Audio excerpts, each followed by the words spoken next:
ভারতে পালিয়ে যাওয়া সাবেক প্রধানমন্ত্রী শেখ হাসিনার বর্তমান অবস্থান নিয়ে ধোঁয়াশা তৈরি হয়েছে। এর মধ্যে খবর ছড়ায় হাসিনা দুবাইতে আছেন, তবে এ বিষয়ে ভারত ও আরব আমিরাতের সরকারও কোনো তথ্য নিশ্চিত করেনি। হাসিনা কোথায় আছেন সে বিষয়ে বাংলাদেশ সরকারও নিশ্চিত নন। মঙ্গলবার দুপুরে হাসিনার বর্তমান অবস্থান নিয়ে পররাষ্ট্র উপদেষ্টা তৌহিদ হোসেন সাংবাদিকদের এ তথ্য জানান।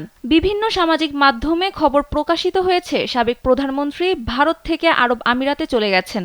সে ব্যাপারে তৌহিদ হোসেন বলেন, ওনার অবস্থান সম্পর্কে আমরা নিশ্চিত হতে পারিনি। দিল্লিতেও খোঁজ করেছি, আমিরাতেও খোঁজ করেছি, অফিসিয়ালি কেউ কনফার্মেশন দিতে পারেনি। তবে তিনি সম্ভবত আজমানে গেছেন, কিন্তু সেটা জানার চেষ্টা করেও সফল হওয়া যায়নি বলে জানান তিনি। তবে সোমবার রাতে সজীব ওয়াজেদ জয় দেশের বেসরকারি টিভি চ্যানেল 24-কে জানায়, শেখ হাসিনার ভারত ছেড়ে যাওয়ার খবরটি সঠিক নয়, তার মা এখনও ভারতেই আছেন। 250-টিরও বেশি ডিজাইন অপশন নিয়ে ওয়ালটন স্মার্ট ফ্রিজ, বোঝে আপনার প্রয়োজন।